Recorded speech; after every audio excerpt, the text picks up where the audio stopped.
Nasawi ang ilang katao matapos sugurin ang Presidential Palace ng Chad sa Central Africa at New York Court of Appeals.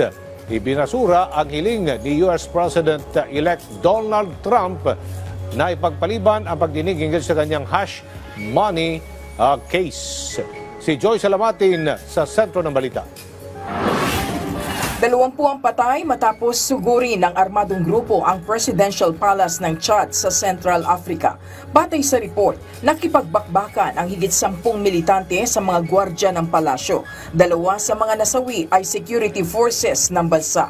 Nagpapatuloy naman ang investigasyon hinggil sa nangyaring pag-atake. Samantala, ibinasura ng New York Court of Appeals ang hirit ng kampo ni US President Donald Trump hinggil sa pagliban ng kanyang napipintong paghatol kaugnay ng kanyang hush money case. Mababatid na humirit si Trump kamakailan kung maaari ipagpaliban muna ang mangyayaring pagdinig bago siya makabalik ng White House. Inaasahan naman na dadalo ang US President-elect sa isasagawang pagsintensya sa kanya ngayong January 10. Matatandaan na naharap sa kasong hush money si Trump dahil sa pagpeke ng business record at pagbayad ng isang adult actress para manahimik sa kanyang pagtakbo noong 2016 presidential election.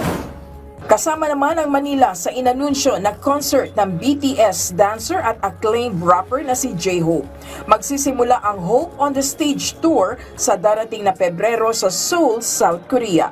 2 araw naman idaraos ang event sa bawat bansa na kasama sa listahan. Ayon sa Big Hit Music announcement, April 12 hanggang 13 ito gaganapin sa SM MOA Arena.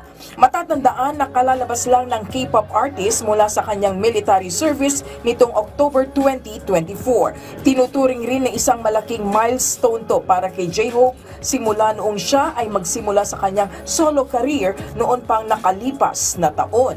Joyce Salamatin para sa Pambansang TV sa Bagong Pilipinas.